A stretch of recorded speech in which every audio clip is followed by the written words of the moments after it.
Después de que mi marido me obligara a firmar los papeles del divorcio sin nada a mi nombre, mi suegra señaló con el dedo un sucio montón de basura en la esquina del callejón y soltó una risa despectiva en mi cara.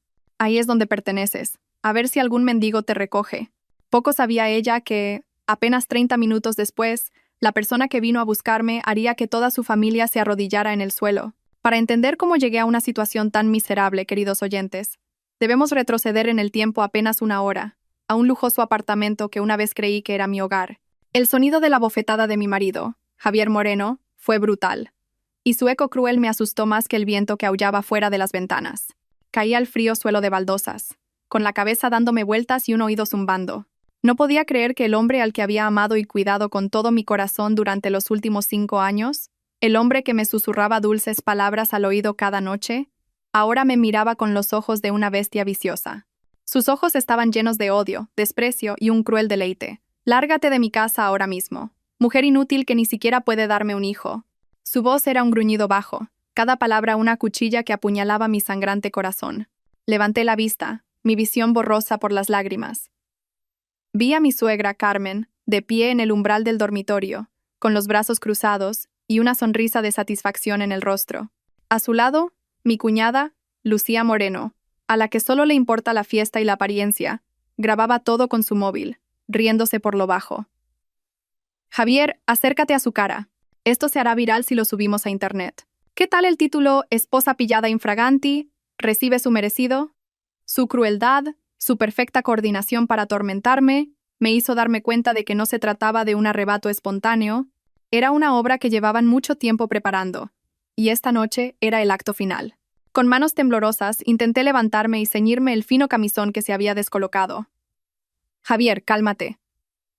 No sé qué está pasando, pero hablemos». Sollozaba, tratando de aferrarme a un débil hilo de esperanza. Pero Javier no me dio la oportunidad. Se abalanzó sobre mí, me agarró del pelo y tiró de mi cabeza hacia atrás, haciéndome gritar por el dolor punzante. Me arrastró hacia la puerta principal, ignorando mis súplicas y mi forcejeo. «¿Hablar? No tengo nada más que hablar contigo. Ya no me sirves para nada». ¿Servir para nada? Sí. Eso es todo lo que había sido para él en los últimos 5 años. Una herramienta para ser usada y explotada, una máquina. «Abre la puerta, mamá», gritó Javier, y Carmen corrió a abrirla de par en par. La fría noche de invierno en Madrid, un viento cortante entró inmediatamente en la casa, helándome la piel y haciéndome temblar de pies a cabeza. El pequeño callejón de fuera estaba vacío. Solo la tenue luz amarilla de una farola proyectaba las sombras de las ramas desnudas. «Javier, por favor, no hagas esto. Los vecinos nos verán», supliqué desesperada, pero mi miedo parecía excitarlo aún más. Se rió cruelmente. «¿Los vecinos? Mejor, dejemos que vean cómo eres en realidad. A ver si te atreves a mirar a alguien a la cara después de esta noche». Y entonces hizo algo que nunca olvidaré. Con todas sus fuerzas, rasgó el camisón de mi cuerpo. El sonido de la tela al rasgarse fue seco y rotundo. En un instante, todo mi cuerpo quedó expuesto al aire helado y a las miradas malévolas de su familia. Grité de horror y humillación, intentando cubrirme apresuradamente con los brazos. Pero era demasiado tarde. Lucía ya había levantado su móvil, y el sonido del obturador de la cámara resonó una y otra vez. «Vaya, qué guapa, cuñadita. Esto va a reventar internet». Su risa era clara, pero me heló la sangre. Javier me empujó violentamente por la puerta, y rodé por los fríos escalones de cemento. Cogió mi bolso, sacó toda la ropa que había dentro y la esparció por el centro del callejón. «Lárgate.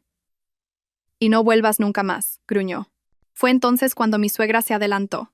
No me miró, sino que señaló con el dedo un montón de basura doméstica maloliente en un rincón del callejón, y volviéndose hacia mí, dijo cada palabra con énfasis. Una sonrisa despectiva marcaba cada una de sus arrugas. «Ahí es donde perteneces. A ver si algún mendigo te recoge». Tras decir eso, entró con su hijo y cerró la puerta de un portazo. El sonido del cerrojo al echarse resonó fríamente, cortando por completo cualquier conexión con el lugar que una vez llamé hogar. Me quedé sentada, desnuda, en medio de un callejón desconocido en plena noche de invierno. El viento aullaba, helándome hasta los huesos, pero no tanto como mi corazón. En algún momento, las lágrimas dejaron de fluir, reemplazadas por un vacío aterrador. Sentí que ya no era humana, sino algo peor que ese montón de basura. Las luces de algunas ventanas vecinas se encendieron y luego se apagaron. Oyeron, vieron, pero nadie salió. Quizás tenían miedo, o quizás, como la familia de Javier, disfrutaban de mi sufrimiento. Me acurruqué en la oscuridad, sintiendo que iba a morir de frío y humillación. ¿Qué debía hacer ahora? ¿A dónde podía ir? Mi mente era un abismo de oscuridad. Justo en ese momento, un débil resplandor de la pantalla de mi móvil, que Javier había arrojado al suelo, llamó mi atención. La pantalla estaba rota, pero aún funcionaba. Un pensamiento cruzó mi mente. Un pensamiento que había reprimido con todas mis fuerzas durante los últimos 5 años. Me arrastré temblando y recogí el teléfono. Mis dedos entumecidos apenas podían deslizarse por la pantalla. Entré en mi lista de contactos y busqué el único número guardado como última salida de emergencia.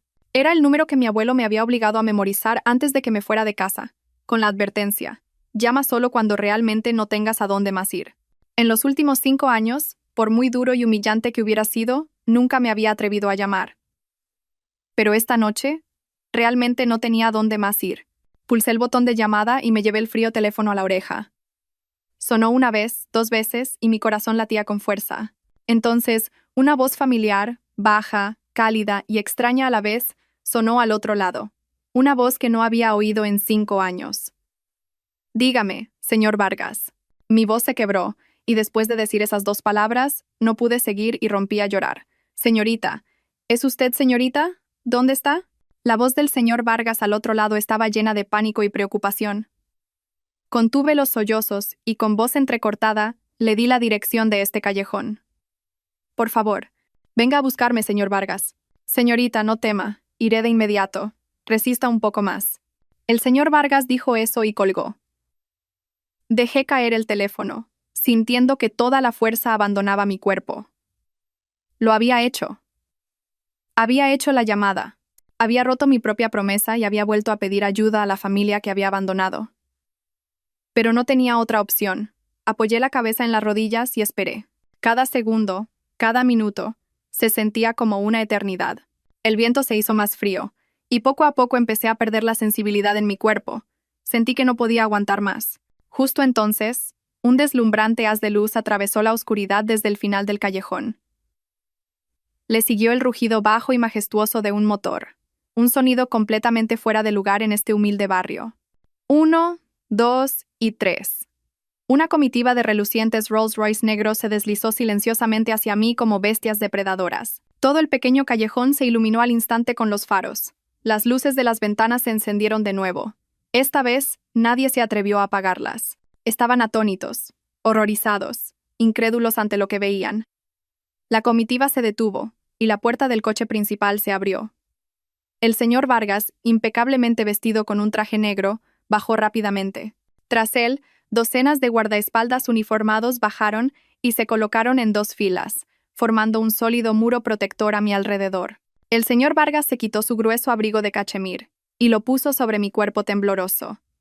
Con el calor del abrigo y la mirada angustiada y dolida de sus ojos, no pude contenerme más y volví a llorar. «Señorita, ha sufrido mucho», dijo el señor Vargas con voz ronca. «Es hora de volver a casa. ¿Abriría este regreso un nuevo y brillante capítulo? ¿O me esperarían más tormentas?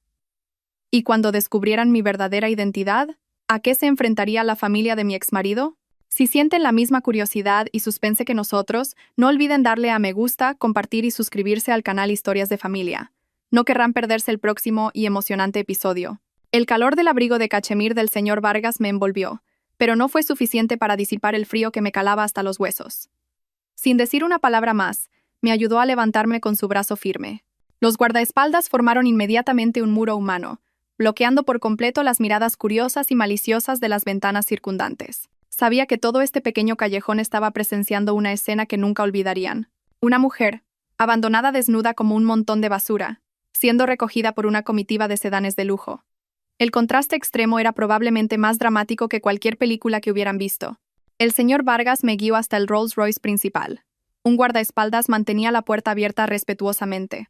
Me ayudó a sentarme con cuidado en el asiento trasero y luego rodeó el coche para sentarse a mi lado. Cuando la puerta se cerró, un silencio absoluto y una calidez me envolvieron, aislándome por completo del mundo exterior.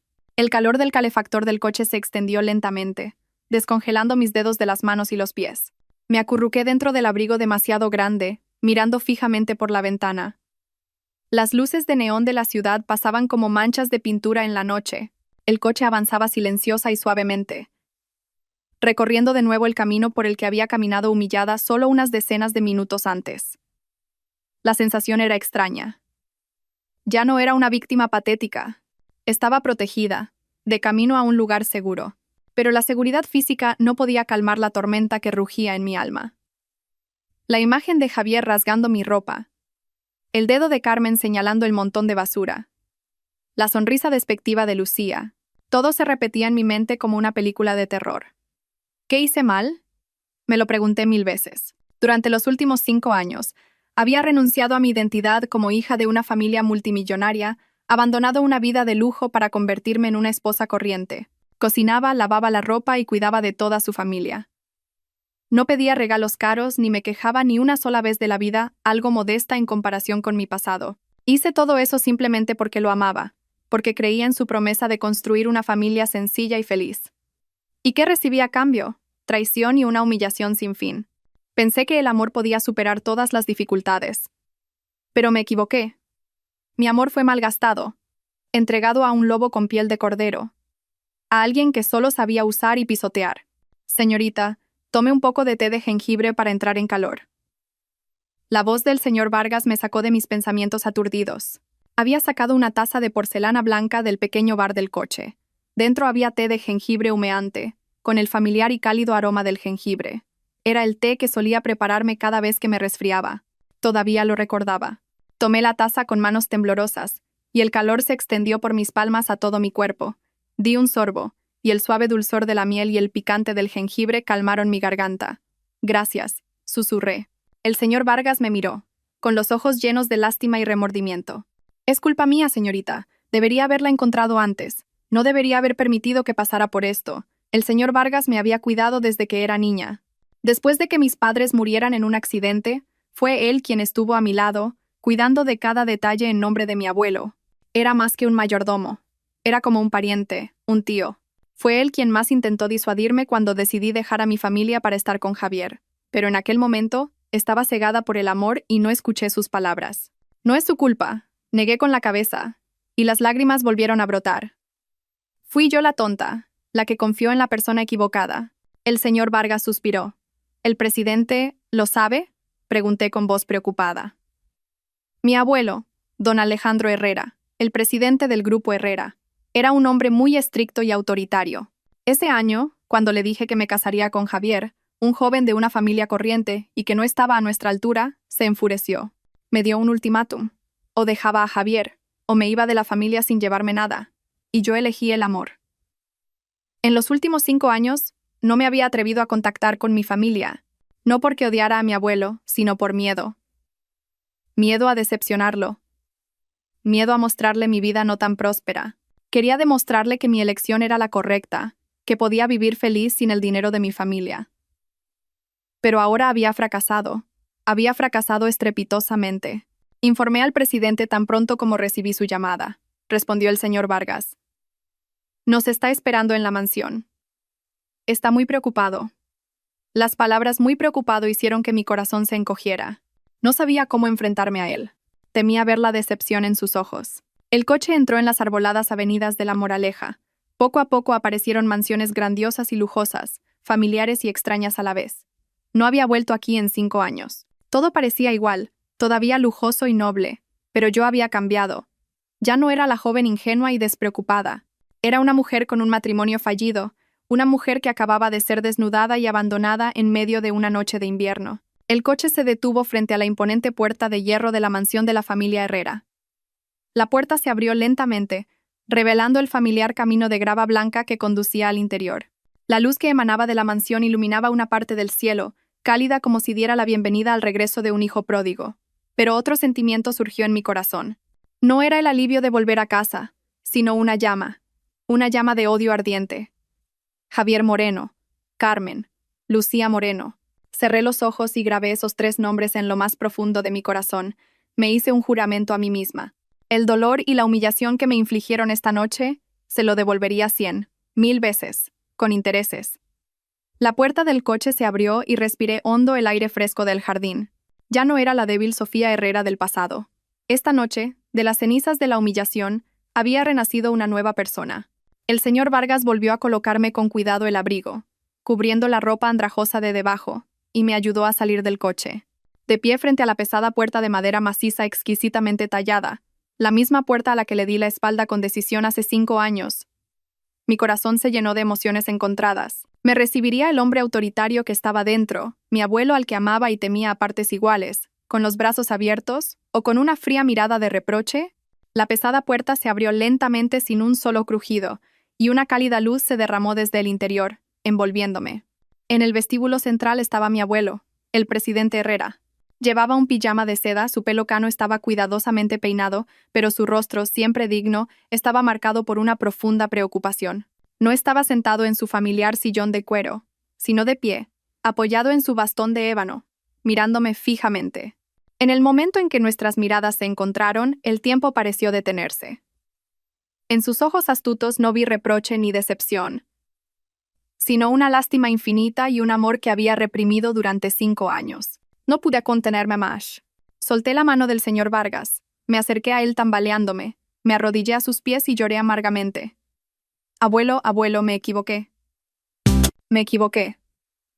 Mi llanto estalló. Un llanto violento que contenía toda la pena, el dolor y el arrepentimiento que había soportado. El bastón de ébano que sostenía cayó al suelo de mármol con un sonido seco. Se inclinó temblando y sus manos, marcadas por el paso del tiempo, levantaron suavemente mi rostro. Has vuelto, mi niña. Lo importante es que has vuelto a casa. Su voz estaba ronca, sus ojos enrojecidos. No me regañó ni una sola vez. Sus brazos no eran tan fuertes como antes, pero seguían siendo el abrazo más cálido y seguro del mundo. El señor Vargas y las empleadas domésticas, que estaban detrás, se volvieron en silencio. Nadie quería perturbar el momento de reencuentro lleno de lágrimas entre abuelo y nieta. Mi abuelo me ayudó a levantarme y me sentó en el sofá. El señor Vargas trajo rápidamente ropa limpia y un vaso de leche caliente. Date una ducha y cámbiate.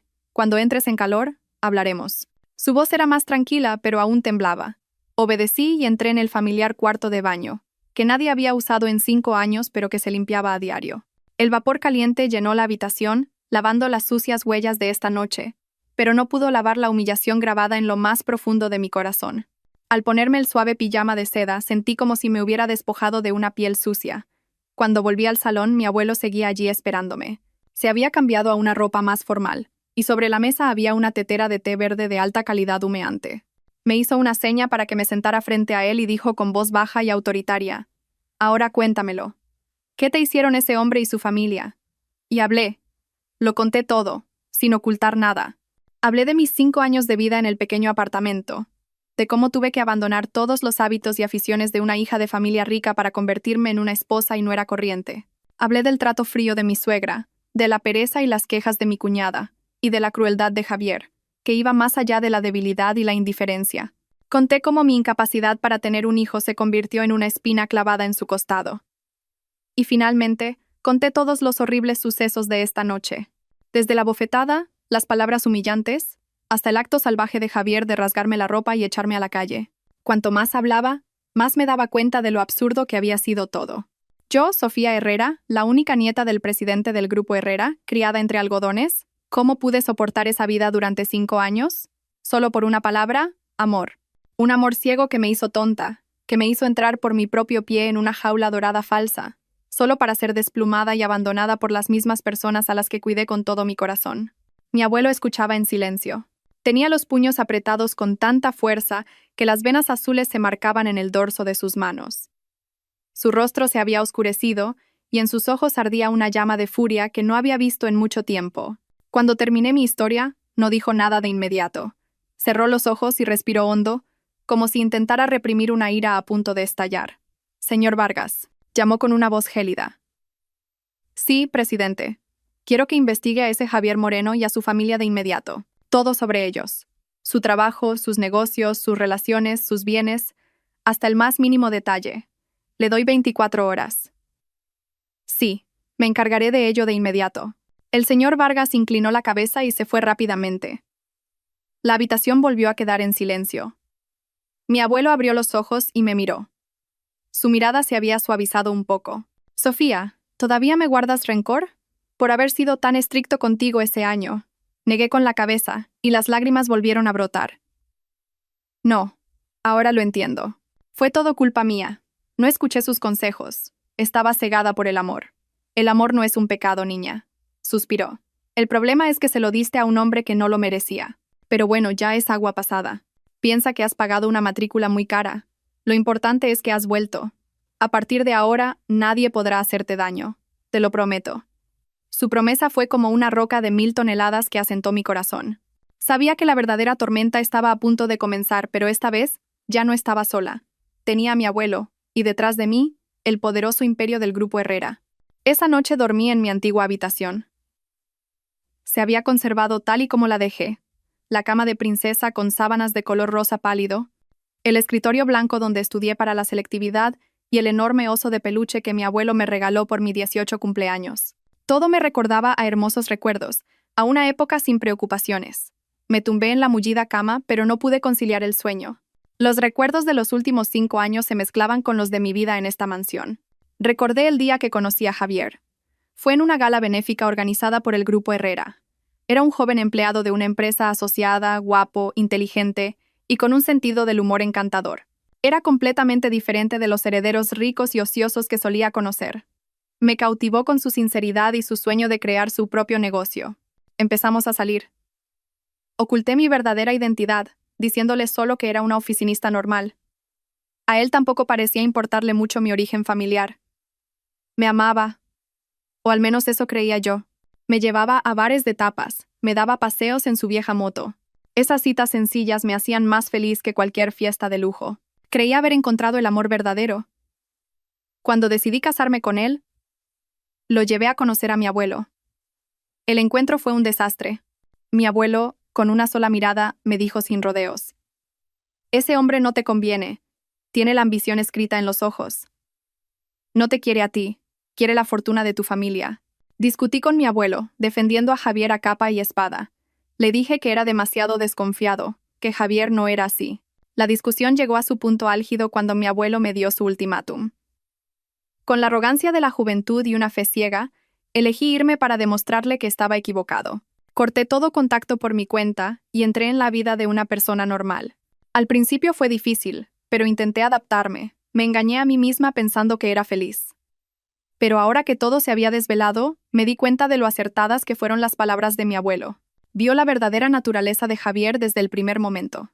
Y yo tardé 5 años en darme cuenta. Unos suaves golpes en la puerta. El señor Vargas entró con una bandeja con algo para picar. «Señorita, coma algo. El presidente me ha pedido que se lo traiga». No tenía hambre, pero me senté y comí. Sabía que necesitaba fuerzas. La batalla de mañana sería muy larga. Al ver la comida exquisita en la bandeja, recordé de repente las comidas humildes y las reprimendas de mi suegra. Las lágrimas volvieron a caer, pero esta vez no era por dolor, sino porque sabía que esos días oscuros habían terminado de verdad.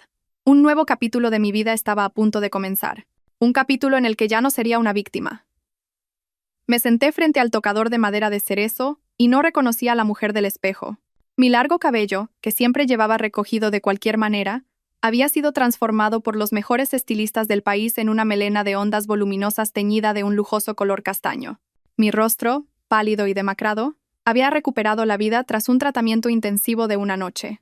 Un maquillaje ligero pero profesional ocultaba las ojeras y hacía que mis ojos, ya de por sí grandes, parecieran más definidos y profundos. La mujer del espejo ya no era la esposa sumisa y paciente de ayer, Sofía. Era la única heredera de la familia del Grupo Herrera, Sofía Herrera. La voz del señor Vargas a mis espaldas interrumpió mis pensamientos. «Señorita, el presidente la espera en su despacho». Me levanté y respiré hondo.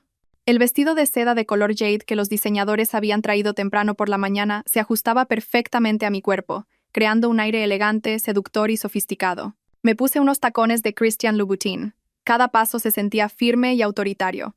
Hacía 5 años que no sentía esto. Bajé la escalera de caracol y caminé por el largo pasillo decorado con costosas obras de arte. El despacho de mi abuelo estaba al final del pasillo, una amplia habitación con estanterías que llegaban hasta el techo llenas de libros raros. Mi abuelo estaba sentado detrás de un enorme escritorio de madera maciza, leyendo atentamente un fajo de documentos con unas gafas de lectura. Al verme entrar, levantó la cabeza, se quitó las gafas y una sonrisa de satisfacción apareció en su rostro. Siéntate, dijo, señalando la silla de cuero de enfrente. Tienes un aspecto impecable. Por fin ha vuelto la elegancia de nuestra familia Herrera. Sonreí y me senté. ¿Para qué me ha llamado? Mi abuelo no respondió de inmediato. Empujó el fajo de documentos que estaba leyendo hacia mí. Léelo. Es toda la información que el señor Vargas ha recopilado durante la noche sobre la familia de tu exmarido. Temblorosa, abrí el expediente. Los folios estaban densamente impresos con texto y fotos. La primera página era el currículum de Javier Moreno. Eché un vistazo a la información básica y me detuve en su historial laboral. La empresa de la que era director, Servicios Comerciales S.L., era en realidad una pequeña empresa fundada poco después de nuestro matrimonio. Y lo que me dejó atónita fue que el capital inicial de la empresa, 350.000 euros, estaba claramente registrado como una aportación personal, 350.000 euros. Recuerdo perfectamente que cuando me casé con Javier, él era un simple empleado con un sueldo de unos pocos miles de euros al mes. ¿Cómo pudo conseguir tanto dinero? Pasé a la página siguiente y vi los informes financieros de la empresa. En los últimos 5 años, la empresa había registrado pérdidas continuamente. El flujo de caja era negativo, y las deudas con bancos y proveedores no dejaban de aumentar. Su empresa era, en esencia, una cáscara vacía al borde de la quiebra. Entonces, ¿de dónde salía el dinero para la vida acomodada que llevaba su familia, el lujoso apartamento? La respuesta estaba en las páginas siguientes. Eran una serie de extractos bancarios de cuentas a nombre de Javier, Carmen y Lucía. Durante los últimos 5 años, una cantidad considerable de dinero se había transferido mensualmente de una cuenta desconocida a las suyas. Miré detenidamente el nombre del titular de esa cuenta desconocida, y mi corazón se detuvo. Sofía Herrera. Era mi nombre. No entendía lo que estaba pasando. Aparte del dinero que le daba a Carmen para los gastos de la casa, nunca les había enviado ningún otro dinero. ¿Cómo? ¿Cómo es posible? Levanté la vista hacia mi abuelo y pregunté con voz quebrada. Mi abuelo suspiró y señaló una pequeña nota al pie de la página. Esta es una cuenta fiduciaria que tus padres crearon para ti antes de morir. Según su testamento, una cantidad fija se transfería automáticamente cada mes a la cuenta que designaras como dinero para tus gastos. La cantidad no es muy grande. Lo suficiente para que vivas cómodamente, pero no en exceso. Tus padres querían que aprendieras a ser independiente. Me quedé atónita. Entonces, ¿durante los últimos 5 años he estado viviendo del dinero que me dejaron mis padres sin saberlo? Así es, asintió mi abuelo. Y ese hombre lo supo desde el principio. Te pidió los datos de la cuenta para recibir el dinero, y luego te mintió diciendo que era su sueldo duramente ganado para mantener a la familia. Todo encajó en mi cabeza. La imagen de empresario de éxito y pilar de la familia que Javier había creado con tanto esmero no era más que un elaborado fraude. Me estaba manteniendo a mí y a su familia con mi propio dinero, mientras interpretaba el papel de un marido capaz y generoso. Su hipocresía, su vileza, no tenían límites. Pasé las siguientes páginas del expediente. Mi ira crecía. El apartamento en el que vivían, aunque comprado a nombre de Javier, había sido pagado en su totalidad a través de una empresa fantasma, y al rastrear esa empresa, se descubrió que estaba relacionada con un competidor acérrimo del grupo Herrera. No solo te engañaron con tu dinero, dijo mi abuelo con voz dura. Ese tal Javier Moreno se acercó a ti intencionadamente. Es muy probable que detrás de él haya una conspiración más grande contra nuestro grupo. Cerré el expediente, con las manos y los pies helados. Pensaba que mi tragedia era solo una historia de amor fallida, un matrimonio infeliz. Pero no. Era mucho más complejo y oscuro de lo que había imaginado. Había sido un peón en un enorme tablero de ajedrez del que no sabía nada. ¿Entiendes ahora por qué te dije que tenías que ser fuerte? Mi abuelo me miró con una mezcla de ira y lástima. Esto ya no es un problema personal tuyo. Es una guerra para toda la familia del grupo Herrera. Y tú, como única heredera, no solo debes buscar justicia para ti misma, sino también levantarte para proteger el legado de toda la familia. Lo miré a sus ojos decididos. El miedo y la confusión iniciales se desvanecieron gradualmente, reemplazados por una determinación de acero. Mi abuelo tenía razón. No podía seguir siendo una víctima para siempre. Tenía que convertirme en una guerrera. ¿Qué debo hacer ahora? Mi voz era tranquila y clara. Mi abuelo sonrió con confianza. Primero, necesitas una identidad.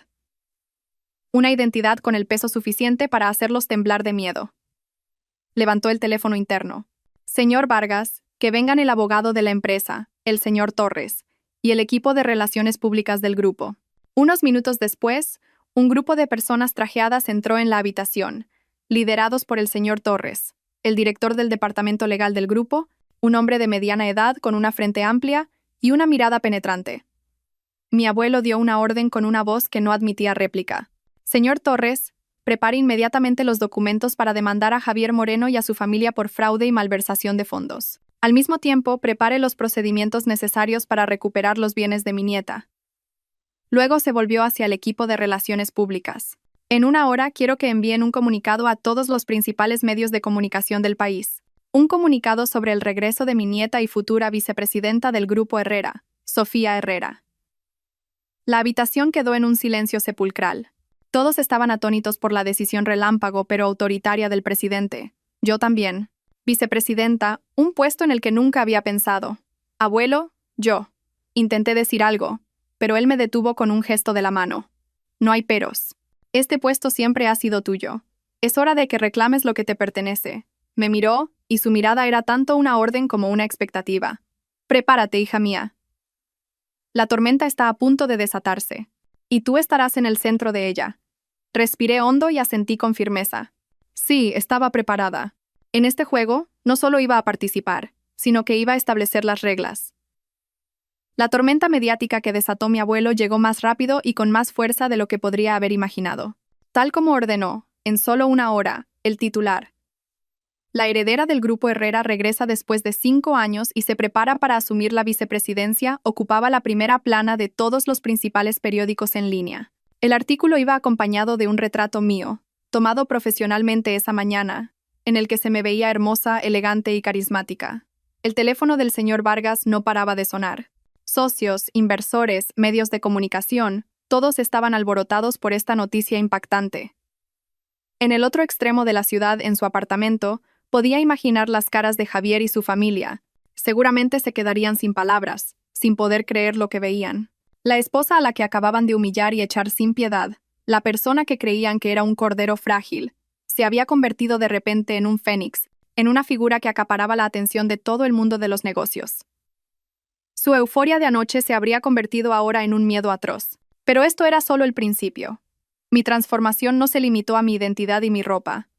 Mi abuelo quería que me transformara por completo, por dentro y por fuera. Dijo, una reina no solo debe llevar una corona, también debe tener sabiduría y agallas. A la mañana siguiente, un equipo de los mejores tutores privados fue convocado a la mansión. Uno enseñaba macroeconomía y gestión empresarial, otro derecho mercantil y asuntos legales, otro técnicas de negociación y comunicación, e incluso había un entrenador personal para artes marciales y acondicionamiento físico. Mi agenda estaba repleta desde la madrugada hasta bien entrada la noche. Me sumergí en los estudios como una esponja seca, tratando de absorber todo el conocimiento que había perdido en los últimos 5 años. Los conceptos financieros, las complejas leyes, las estrategias de gestión, al principio me abrumaron, pero como si el ADN empresarial de la familia Herrera se hubiera despertado, aprendí muy rápido. Mi capacidad de análisis y mi pensamiento lógico sorprendieron a mis tutores. Por las noches después de las clases me sentaba con mi abuelo en su despacho. No me enseñaba teorías vacías. Me enseñaba a través de la experiencia práctica de toda una vida, a través del juego de los negocios. Me analizaba las fortalezas y debilidades de cada competidor, de cada socio. Me enseñó a leer la mente de las personas, a usar el poder con sabiduría. El poder no reside en cuánta gente puedes mandar, dijo. Reside en cuánta gente puedes hacer que te respete y te siga voluntariamente. Sus enseñanzas eran más valiosas que cualquier libro. No eran solo conocimiento, sino una filosofía de vida. Las agallas de un líder. Paralelamente a mis estudios, comencé mi entrenamiento físico. Cada mañana temprano, me sometía a un duro entrenamiento con un exmiembro de las Fuerzas Especiales, desde correr y levantar pesas hasta el combate cuerpo a cuerpo. El sudor me corría por las mejillas, el cuerpo me dolía, pero no me quejé ni una sola vez. Sabía que necesitaba un cuerpo sano y una voluntad de acero para enfrentar la tormenta que se avecinaba. En solo una semana, había cambiado sorprendentemente. Había perdido algo de peso, pero mi cuerpo estaba más tonificado y lleno de energía. Mi mirada ya no era de tristeza o miedo, sino decidida y penetrante. Mi actitud también se había vuelto segura y autoritaria. Incluso el señor Vargas comentó, «Señorita, Ahora tiene más porte que el presidente en sus mejores tiempos. La transformación estaba casi completa. Tenía identidad, conocimiento, voluntad y un poderoso imperio a mis espaldas. Estaba lista para hacer el primer movimiento en mi partida de ajedrez de venganza. Una mañana, después de ponerme al día con la situación de la empresa a través de los informes, decidí visitar el lugar que una vez llamé hogar. Sin previo aviso, elegí un deportivo blanco de la colección de mi abuelo. Llevaba un traje de chaqueta blanco de Chanel, gafas de sol y el pelo ligeramente ondulado cayendo sobre mis hombros. Cuando mi lujoso deportivo se detuvo frente al viejo bloque de apartamentos, no pocas personas se giraron para mirar. Salí del coche, me quité las gafas de sol y entré en el vestíbulo con la cabeza bien alta. El viejo conserje de la recepción, el mismo que me había mirado con desprecio innumerables veces, ahora se levantó apresuradamente y me saludó con una incómoda inclinación de cabeza. No dije nada. Simplemente asentí ligeramente y me dirigí directamente al ascensor. Podía sentir las miradas curiosas y los susurros a mi espalda. Seguramente se preguntaban quién era esta mujer tan elegante y por qué les resultaba tan familiar. Cuando llamé al timbre del apartamento, tardaron un buen rato en abrir una rendija de la puerta.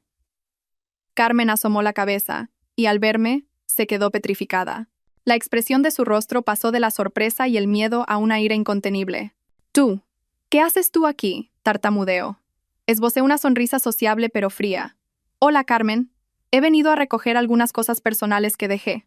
No esperé su respuesta, me abrí paso ligeramente y entré. La casa seguía igual, todavía desordenada y algo agobiante. Javier y Lucía estaban sentados en el salón, y al verme entrar, ambos se quedaron sin palabras. A Javier se le cayó el mando de la televisión al suelo, y Lucía se quedó con la boca abierta, sin poder decir nada. Su aspecto actual era realmente patético. La ropa desaliñada y las caras demacradas contrastaban por completo con su aire triunfante de aquella noche. «Hola, Javier». «Hola, Lucía», dije en un tono indiferente, como si saludara a extraños. «¿Cuánto tiempo? No parecéis estar muy bien». Mi aparición y mi actitud los dejaron completamente desconcertados. Solo me miraban fijamente. No les presté atención y fui directamente a mi antiguo dormitorio. La habitación estaba igual, pero ya no quedaba ni un ápice de calidez. Abrí el armario y saqué una pequeña caja de madera que guardaba en el rincón más profundo. Era la caja que contenía los recuerdos de mis padres. Unas cuantas fotos antiguas, el reloj de mi padre y los pendientes de perlas de mi madre. Esto era lo único que necesitaba recuperar de este lugar. Cuando salí con la caja, Javier recobró el sentido y se interpuso en mi camino. «Sofía. Sofía. Tú». Tartamudeaba, sin saber cómo llamarme ni qué decir. Lo miré con ojos desprovistos de emoción. «¿Tiene algo que decir, señor Moreno?». Mi tratamiento formal lo desconcertó. «Nosotros. ¿Podemos hablar?». «Yo. Lo siento. Nada de esto. Nada de esto es lo que piensas». Empezó a cantar la vieja canción, la canción de las mentiras y las excusas. Pero yo ya no era la misma de antes. ¿Que lo siente? Me burlé. ¿Cree que un «lo siento» puede borrarlo todo? No necesita actuar más. Su obra ha terminado. Lo esquivé y me dirigí a la puerta. Carmen y Lucía seguían de pie, sin decir una palabra. Al llegar a la puerta, me detuve y me volví para mirarlos por última vez. Ah, se me olvidaba. A partir de mañana, la gente del banco vendrá a su empresa por los préstamos impagados. Será mejor que se preparen. Buena suerte. Tras decir eso, me di la vuelta, dejando atrás a 3 personas petrificadas por el terror y la desesperación. Al salir del edificio y respirar el aire fresco, sentí una extraña euforia. Esto era solo una ligera advertencia. Mi obra de venganza aún tenía muchas escenas dramáticas por delante. De camino a la mansión, recibí una llamada del señor Vargas. «Señorita, nuestra gente informa de que poco después de que usted se fuera, se desató una gran pelea en esa casa». Sonreí ligeramente. «Perfecto. Deje que se despedacen entre ellos, señor Vargas». La guerra psicológica estaba empezando a surtir efecto, y ahora era el momento de lanzar un ataque real, un ataque económico, un ataque que destruiría por completo el imperio de papel de Javier Moreno. Mi transformación y mi imponente regreso no fueron más que el primer disparo de salida. Un golpe psicológico que sumió en el caos a la familia de Javier. Pero para destruirlos de verdad, necesitaba acciones concretas. Un golpe fatal a la ya podrida base económica de Javier. Al volver a la mansión sin tomarme un respiro, fui directamente al despacho. Allí me esperaban ya mi abuelo y el señor Torres. El ambiente en la sala era muy serio.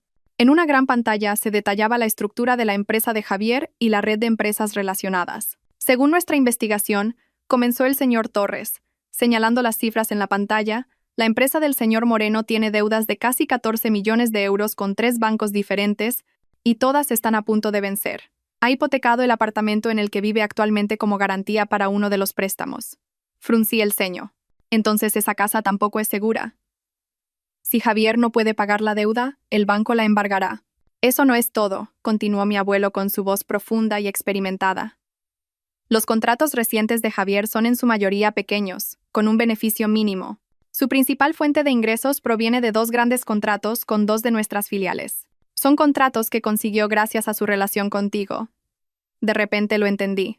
A pesar de su fachada de hombre hecho a sí mismo, Javier había estado utilizando la reputación de la familia Herrera para beneficiarse a sus espaldas. Entonces el primer paso está claro, dije con voz fría y decidida.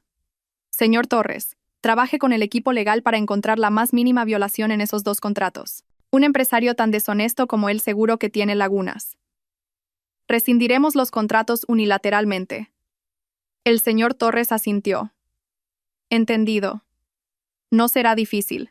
Siguiendo el procedimiento, también podemos reclamar una indemnización por incumplimiento de contrato. No es necesario, lo interrumpí. Nuestro objetivo no es el dinero, es cortarle el sustento. Haga todo conforme a la ley, para que no pueda decir ni una palabra. Mi abuelo me miró con satisfacción. Bien, el ataque debe ser decisivo, pero no es suficiente. Debemos crear una presión mayor, una presión desde todas las direcciones. Se volvió hacia el señor Vargas, que estaba de pie en silencio en un rincón de la habitación. Señor Vargas, contacte con esos bancos y dígales que el Grupo Herrera comprará todas las deudas de esa empresa. Tanto el señor Torres como yo nos sorprendimos un poco. Abuelo, ¿por qué haríamos eso?, pregunté. ¿Comprar la deuda de un enemigo no es como ayudarlo? Mi abuelo sonrió con la astucia de un viejo zorro. ¿Ayudarlo? No. Piénsalo. Si el acreedor es el banco, seguirán los procedimientos, pueden concederle prórrogas o negociar. Pero, ¿y si el acreedor somos nosotros? No le daremos ni un solo día de prórroga. Seremos el acreedor más insistente e implacable. Tendremos el poder de vida o muerte sobre su empresa. Entonces, vivirá si tú quieres que viva, y morirá si tú quieres que muera. Se me encendió una bombilla. La jugada de mi abuelo era realmente magistral. No solo nos cambiaba de una posición pasiva a una activa, sino que también ponía a Javier en una situación sin salida.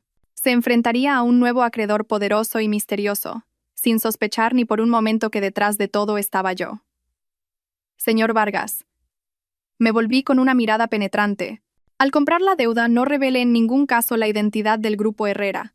Hágalo a través de una empresa intermediaria financiera que no tenga ninguna relación aparente con nosotros. No se preocupe, señorita. Ya tengo preparada una empresa así, respondió el señor Vargas con voz segura.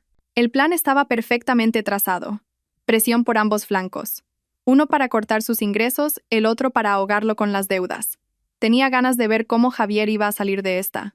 Mientras mi abuelo y yo hacíamos nuestro primer movimiento, no olvidé la tarea más importante: seguir investigando los oscuros secretos de Javier. Creía firmemente que, además de lo que el señor Vargas había descubierto, debía haber otros rincones oscuros que ocultaba. Recordé las veces que Javier llegaba tarde a casa con la excusa de reuniones de trabajo, oliendo a alcohol y a un perfume de mujer desconocido. Recordé las llamadas que recibía a escondidas en el balcón.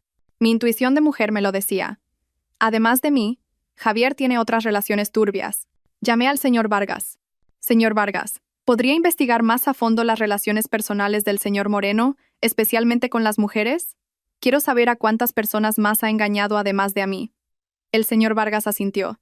Entendido, señorita. La investigación secreta se reanudó. Esta vez, el objetivo no era solo sus finanzas, sino también su vida privada. Unos días después, nuestras acciones comenzaron a surtir efecto. A primera hora de la mañana, el abogado del Grupo Herrera envió a la empresa de Javier una notificación oficial de rescisión de contrato. Al mismo tiempo, los 3 bancos enviaron a Javier una notificación de deuda, informándole de que su deuda había sido transferida a un nuevo acreedor. Inversiones Financieras Atlas, la empresa fantasma que habíamos creado. No estuve allí, pero podía imaginar la cara de Javier al recibir 2 malas noticias a la vez. Seguramente llamaría como un loco a todas partes, tratando de averiguar quién era Inversiones Financieras Atlas y por qué actuaban de forma tan fulminante e implacable. Nunca imaginaría que la persona detrás de todo era la esposa que acababa de abandonar. Al mismo tiempo, el señor Vargas también trajo la primera información sobre la vida privada de Javier, y era mucho más terrible de lo que había imaginado. Señorita, el señor Moreno no tenía una sola amante, dijo el señor Vargas, colocando un fajo de fotos sobre la mesa. Según nuestro seguimiento en las últimas 72 horas, ha mantenido relaciones con al menos otras 3 mujeres. Cogí las fotos con manos temblorosas de ira. En la primera foto, Javier rodeaba con el brazo la cintura de una joven modelo en un bar de lujo. En la segunda, salía de un hotel de 5 estrellas del brazo de una empresaria adinerada, mayor que él. En la tercera, daba de comer con ternura a una joven universitaria en una cafetería. Cada una con un encanto diferente, pero con una cosa en común. Todas parecían mujeres con dinero y estatus. No solo las engañaba por lujuria, continuó el señor Vargas. Las veía como herramientas para ser utilizadas. La modelo le ayudaba a acceder al mundo del espectáculo. Esa empresaria es la presidenta de una gran constructora, y podía conseguirle contratos lucrativos. Y esa universitaria, su padre es un alto funcionario influyente. Dejé las fotos, sintiendo náuseas. Este hombre no tenía corazón, solo tenía cálculos y una codicia sin fin. Había convertido su vida en un tablero de ajedrez, y todas las mujeres que se le acercaban, incluyéndome a mí, eran solo peones que usaba y desechaba cuando ya no le servían. Este hecho me dolió más que su traición. Demostraba su naturaleza podrida y enfermiza. Siga investigando, señor Vargas, dije con voz gélida. Quiero saber todo sobre esas mujeres. Quiero saber cómo las ha estafado. Quizás ha llegado el momento de que las víctimas como yo nos unamos. Un nuevo y más audaz plan comenzó a formarse en mi mente. No solo iba a destruir a Javier, sino que también iba a desenmascararlo frente a todas las personas a las que había engañado y seguía engañando. Iba a dejarlo sin un solo lugar donde esconderse. La trampa estaba puesta, y la presa comenzaba a entrar en pánico. Pero, ¿estarían esas mujeres dispuestas a cooperar conmigo? ¿O también creerían ciegamente en ese hombre astuto, como hice yo? Esta batalla parecía mucho más complicada de lo que pensaba. Mientras la tormenta que yo había creado se cernía lentamente sobre Javier, en el otro extremo de la ciudad, en el estrecho apartamento, su familia se sumía en una breve y fantástica alegría. No tenían ni idea de lo que estaba por venir. Para ellos, echarme de casa fue una gran victoria. Se habían deshecho de la nuera que no podía tener hijos. Y lo que es más importante, pensaban que pronto conseguirían una vida de riqueza. Tan pronto como me fui, Carmen se apresuró a llamar a un pariente lejano que era agente inmobiliario. «Necesito que vendas este apartamento rápido», dijo por teléfono, con una voz que no podía ocultar su emoción. «No importa el precio. Solo que sea rápido. Ah, y todos los papeles los puedes arreglar con mi hijo Javier. Esta casa es toda suya». Se creía con el derecho de disponer de mi propiedad. Una propiedad sobre la que legalmente no tenía ningún derecho. Lucía fue aún peor. Se mudó inmediatamente a mi dormitorio, ocupando la cama, el tocador y las cosas que no me había llevado. Se hizo selfies y los publicó en las redes sociales con un texto sugerente: «Por fin tengo mi propia habitación. Adiós a lo que no era mío». Incluso presumió ante sus amigos de la ropa y los bolsos que había dejado, que ni siquiera le quedaban bien. Javier, aunque inicialmente sorprendido por mi aparición en la casa, recuperó rápidamente la confianza. Creía que yo solo estaba enfadada, haciéndome la fuerte después de haber sido abandonada. No podía imaginar que yo tenía en mis manos todos sus secretos y que estaba preparando un contraataque brutal. Les dijo a su madre y a su hermana: «Mamá, Lucía, no os preocupéis. Sofía es buena y débil. Solo ladra, pero no nos hará nada. Dejaré que se calme unos días en casa de su abuelo y luego iré a buscarla. Para entonces, no tendrá más remedio que obedecerme». Todavía confiaba en su capacidad de actuación y manipulación. Creía que unas cuantas palabras dulces, unas lágrimas de cocodrilo, derretirían mi corazón. Empezaron a planificar su futuro. Con el dinero de la venta del apartamento, pagarían las deudas de la empresa de Javier y, con lo que sobrara, comprarían una villa en una zona rica. Carmen soñaba con ir al spa todos los días y hacer compras de lujo. Lucía planeaba una boda por todo lo alto con su nuevo novio rico. Dibujaban un futuro hermoso, una vida de clase alta. Pero no sabían que los cimientos de ese sueño estaban construidos sobre mentiras y que pronto se derrumbarían. Su euforia alcanzó su punto máximo cuando apareció un comprador para la casa. El agente que llamó Carmen, siguiendo las instrucciones del señor Vargas, encontró rápidamente un cliente potencial. En realidad era un empleado del Grupo Herrera, que se hizo pasar por un nuevo rico, y se ofreció a comprar el apartamento rápidamente y a un precio elevado. Dígame, señora Moreno. Soy de la inmobiliaria. Uno de nuestros clientes está muy interesado en su apartamento. Está dispuesto a pagar 700.000 euros en efectivo esta misma semana. ¿700.000 euros? La cifra casi hizo que Carmen se desmayara de alegría. Aceptó apresuradamente, sin pensarlo 2 veces. Instó a Javier a preparar los papeles rápidamente. Date prisa, hijo. La oportunidad ha llamado a nuestra puerta.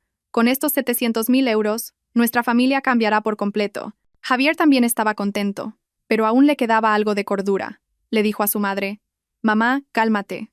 La escritura de la casa todavía está a nombre de Sofía. Primero tengo que convencerla para que firme los papeles de la transferencia». «¿Qué más hay que convencer?», espetó Carmen.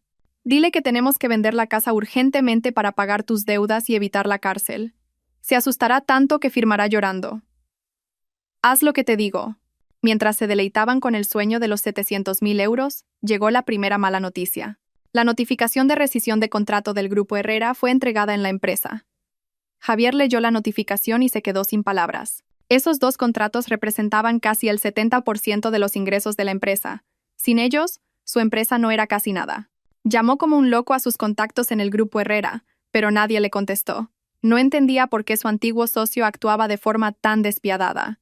Pensó que era solo una desafortunada coincidencia, pero pronto llegaron 3 cartas de 3 bancos diferentes al mismo tiempo: notificación de deuda, notificación de transferencia de acreedor y una exigencia de pago de todas las deudas en 24 horas. Javier leyó el nombre del nuevo acreedor: Inversiones Financieras Atlas S, una y otra vez. Un nombre completamente desconocido. Buscó apresuradamente en Internet, pero apenas había información sobre esta empresa, solo que era un fondo de inversión emergente con un capital muy fuerte y famoso por su estilo de trabajo implacable. El verdadero pánico comenzó. Javier se desplomó en la silla. El sudor le corría por la frente como la lluvia. No entendía lo que estaba pasando. ¿Por qué todas las malas noticias llegaban al mismo tiempo? Sentía como si una mano invisible lo estuviera estrangulando. Carmen y Lucía, al ver la cara pálida de Javier, empezaron a preocuparse. «¿Qué pasa, hijo? ¿Qué ocurre?». Javier temblando lo contó todo. El sueño de los 700.000 euros, el sueño de cambiar sus vidas, se desvaneció en un instante como el humo, dejando solo la fría realidad de la bancarrota y las deudas. «¿Qué hacemos? ¿Qué hacemos ahora?». Carmen deambulaba por la casa, murmurando: «¿Cómo vamos a pagar ese dinero? ¿De verdad nos vamos a quedar en la calle?». Lucía empezó a llorar. «¿Y qué pasa con mi boda? Les dije a todas mis amigas que me casaba en un hotel de 5 estrellas. Su egoísmo no cambió ni en el momento más crítico. En su desesperación, Javier de repente pensó en mí. Sí, solo Sofía Herrera podía salvarlo. Su abuelo era multimillonario. Una palabra suya y todo se solucionaría. Una vez más, se aferró a la tabla de salvación que había desechado. Cogió apresuradamente su teléfono y marcó mi número. No sabía que la persona que tenía su destino en sus manos, el misterioso acreedor Atlas, era yo. Se estaba preparando para suplicar a su enemigo. La llamada de Javier llegó mientras yo estaba sentada en mi oficina, revisando el último informe sobre la situación financiera de la empresa. Al ver su nombre en la pantalla, no contesté de inmediato. Dejé que el teléfono sonara. Dejé que su nerviosismo y desesperación resonaran. Finalmente, pulsé el botón de llamada, pero no dije nada. «¿Sofía? ¿Soy yo?». La voz de Javier al otro lado del teléfono era temblorosa y suplicante, completamente diferente de su habitual arrogancia. «Yo. ¿Podemos vernos un momento? Tengo algo que decirte, algo muy importante». Guardé silencio. Mi silencio parecía aterrorizarlo aún más. «Sofía, por favor. Piensa que es la última vez. Me equivoqué. Te lo explicaré todo. Por favor, dame una oportunidad». Seguí en silencio. Quería que probara la impotencia, la sensación de tener que suplicar a otra persona, como hice yo. Finalmente, abrí la boca. Mi voz era fría y desconocida. «No tengo nada que hablar con usted». «No digas eso, Sofía», casi gritó. Mi empresa está a punto de quebrar. Me están acosando con las deudas. Solo tú puedes salvarme». «Ah, sí», dije con un tono sarcástico. «¿Qué tiene que ver conmigo que su empresa quiebre? Pronto nos divorciaremos». «Tiene que ver». «Mucho que ver», dijo apresuradamente. «Todo es por tu culpa. Si no fuera por ti, no habría llegado a esta situación». «Sofía, Ayúdame solo esta vez. Te prometo que te lo devolveré todo. Haré lo que quieras. Me reí. Incluso en esta situación seguía echándome la culpa. No necesito nada y no tengo la capacidad de ayudarle. Mentí sin pestañear. Como puede ver, yo también he sido expulsada por usted y su familia y no tengo un céntimo.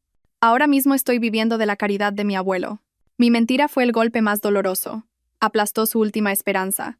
Pensaba que yo era rica y poderosa, y ahora le decía que yo también era una parásita. No, no puede ser, murmuró con voz desesperada. Tu abuelo, con todo lo rico que es, ¿no te va a ayudar? Eso es un asunto de mi familia, y no tiene nada que ver con usted. Dije con firmeza. No tengo tiempo para hablar con usted. Dicho esto, colgué. Sabía que esta llamada llevaría la desesperación de Javier al límite. Una bestia acorralada es capaz de las mayores locuras. Y yo estaba esperando eso. ¿Haría la desesperación que revelara secretos aún más terribles? ¿O se convertiría en un odio ciego hacia mí? El juego del gato y el ratón se había vuelto mucho más peligroso. Mi fría llamada de rechazo fue como echar un jarro de agua fría sobre la última brasa de esperanza de Javier. La desesperación se transformó instantáneamente en una ira ciega. Ya no podía pensar con claridad. En lugar de intentar resolver el problema, dirigió su furia contra su propia familia. No necesité poner a nadie a vigilar para imaginar la escena que se desarrollaría en ese apartamento. Seguramente se desató una pelea monumental. Javier culparía a Carmen y a Lucía, acusándolas de que su codicia e ignorancia lo habían llevado a un callejón sin salida. Y Carmen y Lucía, con sus sueños de riqueza hechos añicos, no se quedarían de brazos cruzados. Acusarían a Javier de ser un inútil, un incompetente, incapaz de controlar a su esposa y de mantener a su familia. Una familia construida sobre mentiras e intereses. Ante la tormenta, lo primero que hicieron fue despedazarse mutuamente. Tal como esperaba, unas horas después, el señor Vargas informó. Señorita, los vecinos del apartamento han informado de que en casa del señor Moreno se está produciendo una pelea muy fuerte y que se oyen ruidos de objetos rompiéndose. Esbocé una sonrisa. Perfecto. Deje que ese fuego arda con más fuerza. Mientras su familia estaba sumida en luchas internas, yo comencé a mover mi siguiente ficha. Esta vez el objetivo no era solo Javier, sino toda su red de estafas. Llamé a las 3 mujeres que el señor Vargas había investigado: la joven modelo, Lara, la rica empresaria, la señora Prieto, y la estudiante universitaria, Inés. No revelé mi identidad. Le pedí al señor Vargas que concertara reuniones individuales haciéndose pasar por un periodista que investigaba estafas amorosas en la alta sociedad. Las 3, tras algunas dudas, aceptaron reunirse. Quizás en el fondo de sus corazones también albergaban sospechas sobre el hombre perfecto que era Javier. La primera reunión fue con la modelo Lara. Nos encontramos en una cafetería de lujo. Lara apareció deslumbrante, pero sus ojos denotaban cansancio. Cuando mencioné a Javier, al principio se mostró muy cautelosa, insistiendo en que era un hombre maravilloso y un empresario de éxito. No tuve prisa, simplemente coloqué un expediente sobre la mesa. Señorita Lara, esta es la información que hemos recopilado. Creo que debería echarle un vistazo. Lara, por curiosidad, abrió el expediente. Dentro había pruebas de cómo Javier había utilizado su fama para conseguir contratos publicitarios y luego se había embolsado una parte considerable de la comisión. También había una grabación de audio en la que Javier le decía a un amigo que Lara era un florero fácil de manipular. A medida que leía, el rostro de Lara se volvía más pálido. Cuando terminó, apretó el expediente en sus manos, y una llama de furia ardió en sus ojos. Maldito cabrón, así que solo me estaba utilizando. La reunión con la señora Prieto, la empresaria, transcurrió de forma similar. La señora Prieto era una mujer inteligente y experimentada.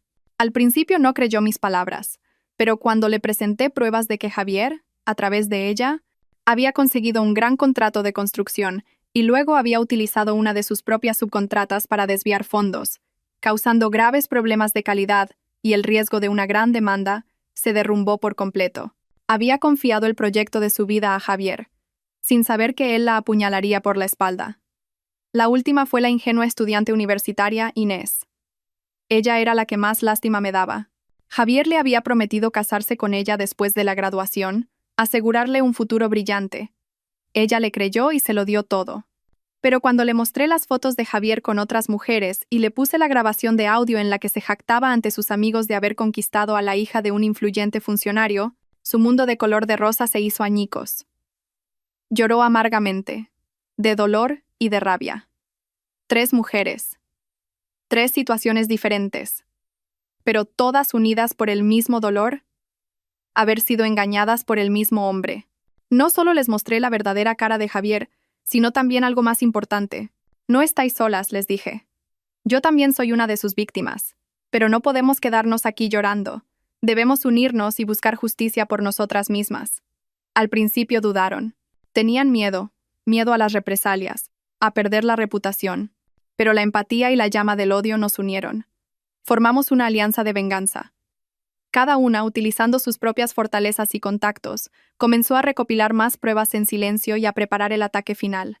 Lara, a través de sus contactos en el mundo del espectáculo, comenzó a difundir rumores negativos sobre la integridad de Javier. La señora Prieto, utilizando su experiencia y poder en el mundo de los negocios, presionó a los socios restantes de la empresa de Javier para que también reconsideraran su colaboración. Inés comenzó a ejercer una influencia sutil a través de su familia. La soga alrededor de Javier se apretaba cada vez más. Comenzó a recibir presiones no solo de su acreedor, Inversiones Atlas, sino también de las mismas personas a las que había engañado. Empezó a ser aislado, marginado. Su empresa era ahora un barco que se hundía. Mientras tanto, yo no me quedé de brazos cruzados. Decidí dar un golpe público, un golpe que haría que Javier no pudiera volver a levantar la cabeza. Contacté con una prestigiosa revista de negocios y acepté una entrevista en exclusiva. Pero el tema no sería mi regreso, sino la oscura cara de los matrimonios en la alta sociedad. Sabía que esta entrevista sería una bomba, y estaba lista para encender la mecha. Esta lucha ya no era solo mía. Se había convertido en la lucha de todas las mujeres engañadas por Javier, y íbamos a ganar. ¿Qué poder destructivo tendría la bomba mediática que estaba a punto de lanzar? Y acorralado, ¿qué último y desesperado movimiento haría la bestia Javier Moreno? La red que mi alianza y yo habíamos tejido comenzó a surtir efecto mucho más rápido y con más fuerza de lo que pensaba. La empresa de Javier, que ya era como una casa a punto de derrumbarse, ahora tenía que soportar una tormenta que soplaba desde todas las direcciones. Los pequeños socios, al oír los rumores sobre la integridad de Javier difundidos por Lara, empezaron a inquietarse. Uno tras otro, pretextaron excusas para retrasar los pedidos o exigieron el pago inmediato de las facturas. La empresa de la señora Prieto, uno de los grandes clientes que le quedaban, envió una comunicación oficial solicitando una auditoría completa de la calidad de las obras realizadas por la empresa de Javier, amenazando con demandar si se encontraban irregularidades. La fuente de ingresos estaba casi completamente cortada. Mientras tanto, por el otro lado, Inversiones Financieras Atlas, es decir, nosotros, seguíamos aumentando la presión. Javier recibía a diario decenas de llamadas y correos electrónicos del acreedor exigiendo un plan de pago concreto.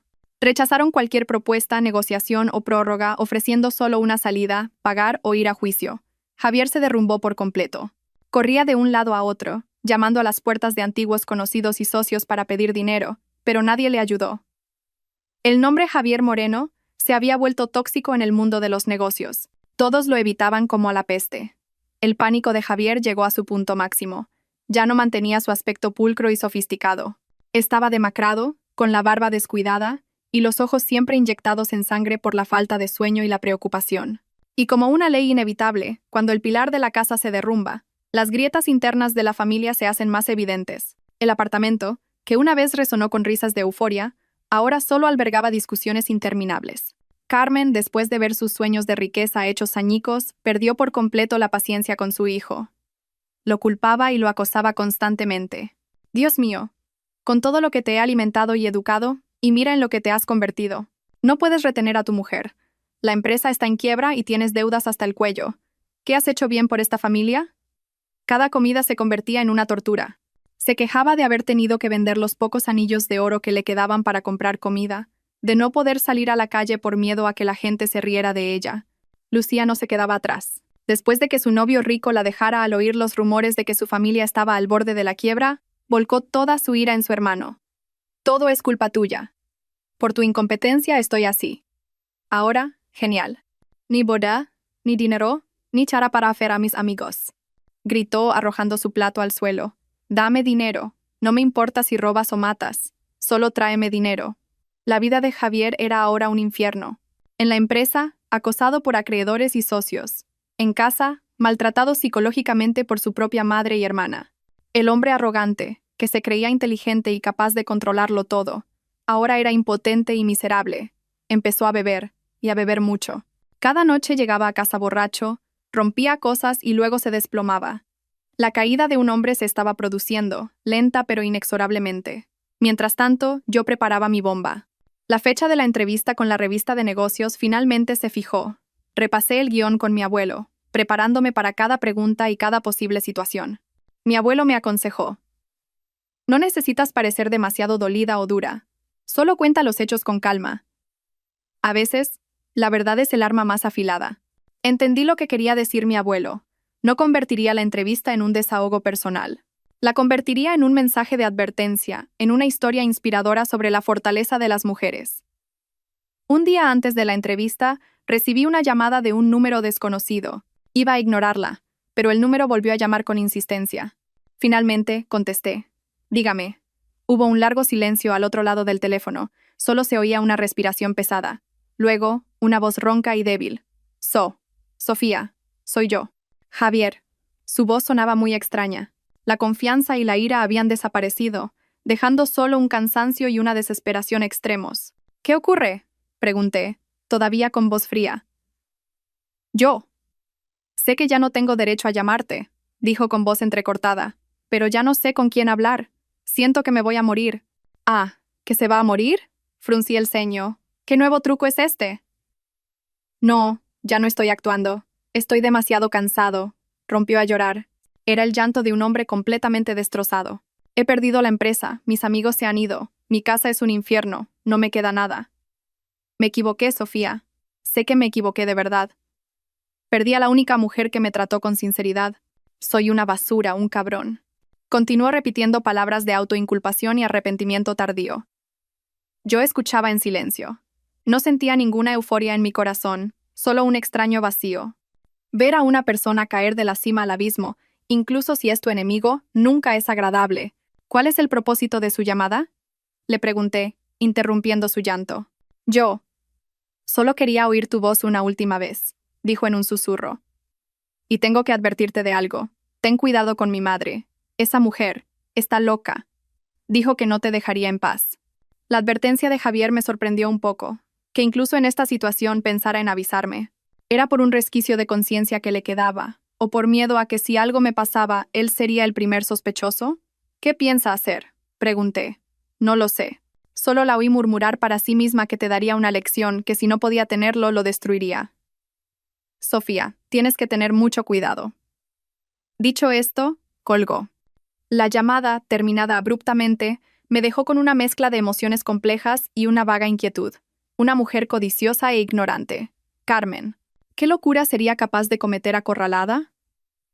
La advertencia de Javier, fuera cual fuera su motivación, era un recordatorio de que esta lucha aún no había terminado. A veces la bestia herida es la más peligrosa. La advertencia de Javier, aunque vaga, fue suficiente para que mi abuelo y yo reforzáramos nuestra vigilancia. Un jugador que ha perdido todo su dinero se vuelve imprudente, dijo mi abuelo con una mirada penetrante. Carmen ya no tiene nada que perder. No debemos subestimar su locura. Mi abuelo aumentó inmediatamente el personal de seguridad de la mansión y ordenó al señor Vargas que vigilara todos los movimientos de Carmen las 24 horas del día. Yo también extremé las precauciones en mis desplazamientos. La batalla llegaba a su fin y no podíamos permitirnos ningún error. El día de la entrevista, me presenté en el plató con una mentalidad completamente diferente. Ya no era una víctima en busca de compasión. Era una guerrera, una narradora, y mi historia sería mi arma. La entrevista transcurrió exactamente como la había preparado. Con calma y coherencia, revelé toda la verdad. Desde la farsa de la quiebra de mi marido, la conspiración de su familia, hasta la verdad sobre las estafas organizadas de Javier. No usé palabras duras. Simplemente presenté las pruebas, grabaciones de audio y extractos bancarios. Tampoco olvidé mencionar la alianza de mujeres que se habían levantado conmigo. Al final de la entrevista, anuncié oficialmente la creación de la Fundación Sofía Herrera, una fundación especializada en el apoyo legal y psicológico a mujeres víctimas de estafas matrimoniales y violencia doméstica. Quiero transformar mi dolor en acción, dije, mirando directamente a la cámara, para que ninguna otra mujer tenga que pasar por lo que yo pasé. Mi entrevista tuvo un impacto tremendo. No solo cambió por completo la opinión pública, sino que también generó una fuerte ola de apoyo de la comunidad. Sofía Herrera y la Fundación Sofía Herrera se convirtieron en símbolos de fortaleza y de los derechos de la mujer. Mientras tanto, la familia de Javier tuvo que soportar toda la tormenta. La puerta de su apartamento fue asediada por periodistas, y sus teléfonos no dejaban de sonar con llamadas de insultos y reproches. No podían dar un paso fuera de casa.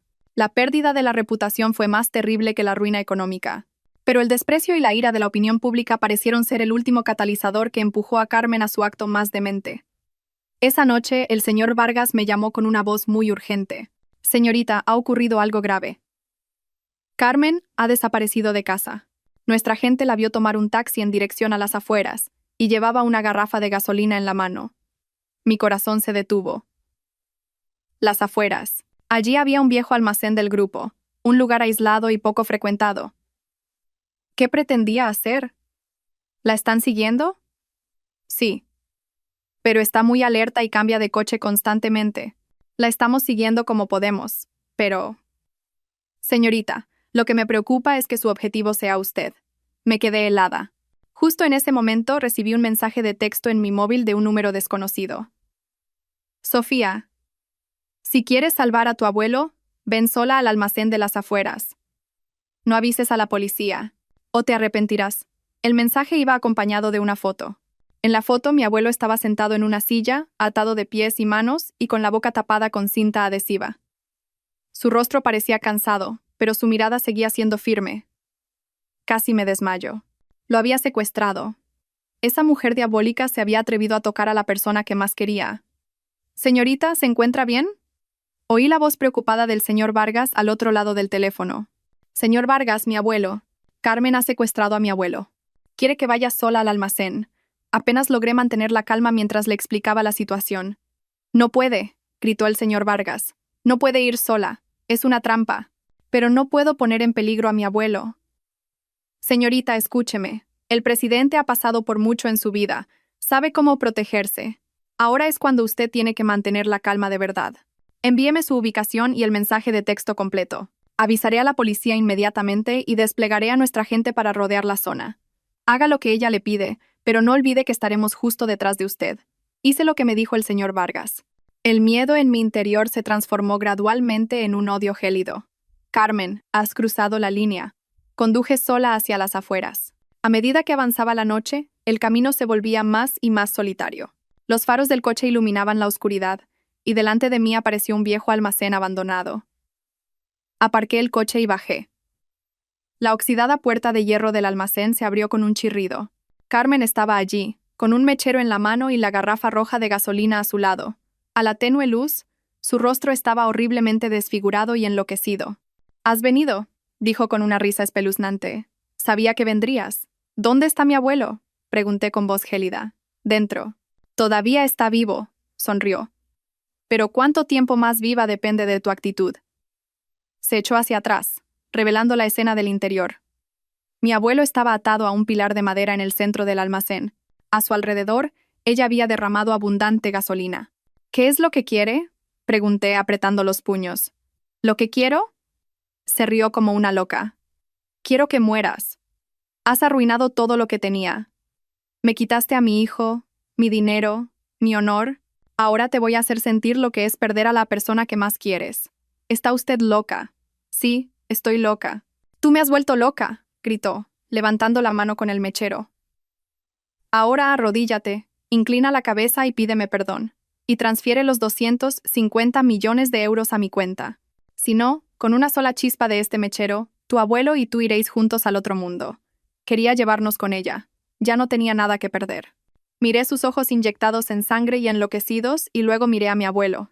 Él me miró y negó ligeramente con la cabeza, como si me indicara que no hiciera lo que ella decía. Sabía que él preferiría morir antes que ceder ante un villano. En esta crisis de vida o muerte, tenía que tomar una decisión que determinaría mi destino y el de mi abuelo. Miré fijamente los ojos enloquecidos de Carmen, y luego volví a mirar a mi abuelo, atado al pilar. Su mirada seguía siendo firme, negando ligeramente con la cabeza como señal de que no cediera. Mi corazón latía con fuerza, pero mi mente, extrañamente, estaba fría. Sabía que incluso si cedía, ella no cumpliría su promesa. La lógica no funciona con alguien que ha perdido la razón. «De acuerdo», dije. Mi voz era tan tranquila que me sorprendió a mí misma. «Le enviaré el dinero, pero primero, suelte a mi abuelo». Carmen soltó una carcajada salvaje. ¿Me tomas por tonta? ¿Para que en cuanto lo suelte llames a la policía y me detengan? De ninguna manera. Primero envías el dinero y luego ya veremos. Si usted no confía en mí, ¿cómo puedo confiar yo en usted? Dije, tratando de ganar tiempo, escudriñando rápidamente la oscuridad con la esperanza de que las fuerzas policiales estuvieran en posición. No estás en condiciones de poner condiciones aquí, gruñó, y la mano que sostenía el mechero temblaba. Contaré hasta 3. Si no envías el dinero, lo quemaré todo. 1. Su voz resonó con agudeza. Espere, grité, fingiendo un pánico extremo. De acuerdo, de acuerdo. Lo enviaré ahora mismo. Fingiendo temblar, saqué mi teléfono y empecé a navegar por la pantalla, simulando hacer la transacción. Carmen me miraba con recelo. ¿Cuánto has enviado? Los 250 millones, pero una transferencia tan grande tarda un poco en procesarse, y necesito un código de autenticación. Deme unos minutos. Intenté dar una razón plausible. 2. No tenía paciencia. La llama del mechero se encendió, iluminando su rostro de locura. Justo en ese momento, una sombra negra surgió detrás de ella. ¡Pum! Un fuerte golpe. El señor Vargas, que se había acercado sigilosamente en algún momento, golpeó con fuerza la nuca de Carmen con un gran palo de madera. Ella cayó inconsciente sin siquiera poder gritar. El mechero salió volando, y casi simultáneamente, docenas de personas irrumpieron desde la oscuridad. Fuerzas especiales de la policía armadas rodearon todo el almacén. Señorita, ¿se encuentra bien? El señor Vargas corrió hacia mí. Estoy bien. Abuelo. Corrí hacia mi abuelo. Los agentes de policía le desataron rápidamente las cuerdas. ¿Está bien? Lo abracé con fuerza, sollozando. Mi abuelo me dio unas palmaditas en la espalda y dijo, con voz todavía débil pero llena de alivio, estoy bien. Mi nieta ha sido muy valiente. Todo terminó en un instante, y Carmen, todavía inconsciente, fue esposada y detenida. Su última y más demente conspiración había fracasado por completo. El secuestro y el intento de incendio provocado fueron la gota que colmó el vaso, poniendo un trágico punto y final a la familia de Javier Moreno. Carmen, acusada de múltiples delitos como secuestro, amenazas de muerte e intento de incendio, recibió una severa sentencia. Pasaría el resto de su vida entre las frías paredes de una prisión, reflexionando sobre sus crímenes. Javier, al enterarse del acto demente de su madre, se derrumbó por completo en la cárcel. Dejó de apelar y aceptó en silencio la sentencia que se le impuso. Quizás en el fondo de su corazón, se dio cuenta de que parte de la culpa de toda esta tragedia recaía en su propia debilidad, codicia y traición. Lucía también, después de un periodo de detención e investigación, tuvo que enfrentarse a la justicia. Aunque no participó directamente en la gran conspiración, como cómplice por encubrimiento, también recibió el castigo que merecía.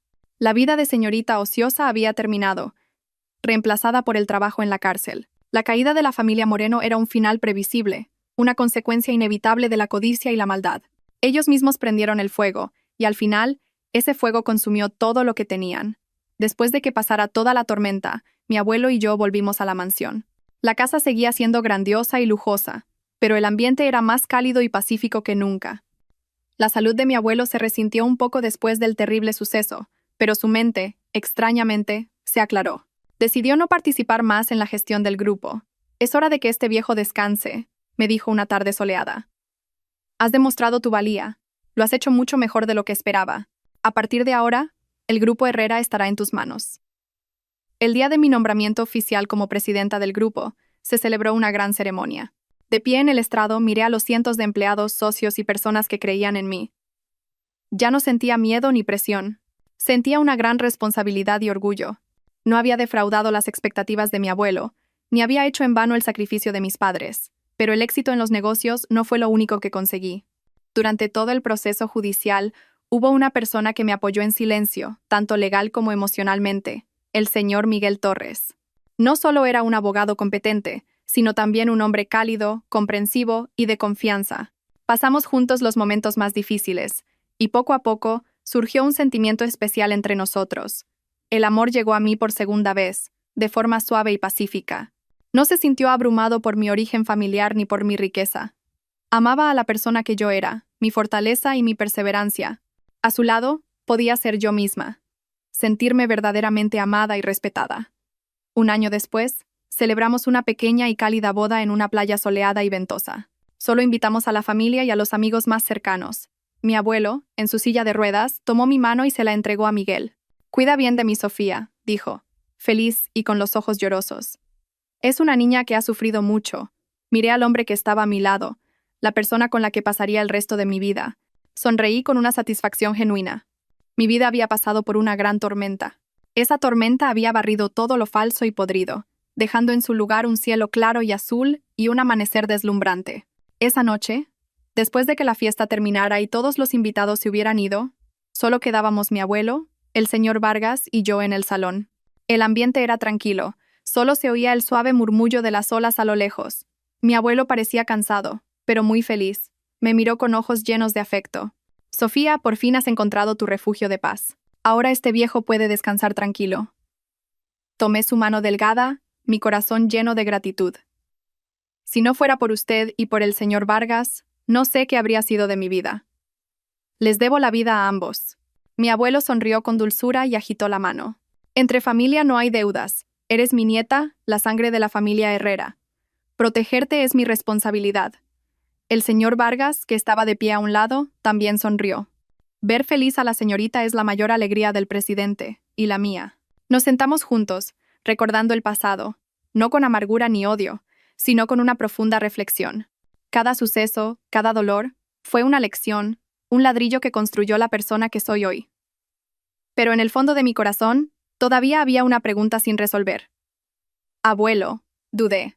¿Cómo supo ese año que Javier Moreno era una mala persona? ¿Cómo pudo ver la verdadera naturaleza de alguien con solo una mirada? Mi abuelo guardó silencio por un momento. Su mirada se perdió en el mar nocturno, como si recordara una historia de hace mucho tiempo. No lo supe con una sola mirada. «Niña», dijo en voz baja, «antes de que lo trajeras a casa para presentármelo, ya había mandado a investigar sobre él». Me quedé helada. «Entonces, ya lo sabía». «Sí», asintió. Sabía que su origen familiar no era tan simple como él decía. Su padre era un conocido jugador, lleno de deudas. Su madre, Carmen, tampoco era una santa. Sabía que su acercamiento a ti no era una coincidencia. Pero en ese momento estabas perdidamente enamorada. No habrías creído ni una palabra de lo que te dijera. Cuanto más me opusiera, más habrías querido seguirlo. Por eso tuve que darte ese ultimátum tan cruel. Esperaba que las dificultades y las privaciones de una vida normal te hicieran entrar en razón, pero no sabía que serías tan fuerte y paciente. Cada una de sus palabras fue como la última pieza de un rompecabezas, completando la imagen perfecta. Rompí a llorar. No por dolor, sino conmovida por su amor silencioso y su profundo cálculo. Incluso cuando le di la espalda, él siempre me había estado observando y preocupándose por mí. ¿Y lo de mis padres?», pregunté con voz temblorosa. Un viejo dolor resurgiendo. ¿También tuvo que ver con conspiraciones de negocios? Mi abuelo guardó silencio durante mucho tiempo. Incluso el sonido de las olas de fuera pareció contener la respiración. «Sí», admitió finalmente, y su voz estaba teñida de una tristeza infinita. «El accidente de ese año no fue un simple accidente. Fue un asesinato planeado por los competidores de nuestro grupo. Tus padres pagaron el precio de mi éxito». Cerró los ojos, y una lágrima rodó por su mejilla arrugada. «Ese es el mayor arrepentimiento de mi vida. Sofía, no pude proteger a mi hija y a mi yerno. Por eso tenía que protegerte a ti con más razón. No podía permitir que esa tragedia se repitiera. La última verdad había sido revelada, una verdad terrible, pero que lo explicaba todo. Comprendí la carga que mi abuelo había llevado durante tantos años. ¿Por qué era tan estricto? ¿Por qué siempre intentaba protegerme?» Lo abracé con fuerza. «Abuelo, ya es agua pasada. Mis padres desde el cielo seguro que no le guardan rencor. Ahora me tiene a mí, a Miguel y al señor Vargas. Nos abrazamos así. Abuelo y nieta. 2 generaciones compartiendo el dolor y los secretos enterrados durante décadas. Esa noche, comprendí que la familia no es solo el lugar donde nacemos, sino el lugar al que volvemos después de la tormenta, un refugio siempre dispuesto a protegernos y acogernos incondicionalmente.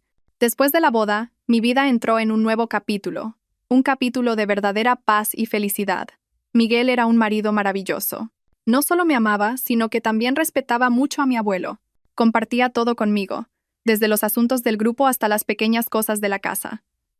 A su lado, recuperé la sensación de ser una mujer normal, amada y protegida.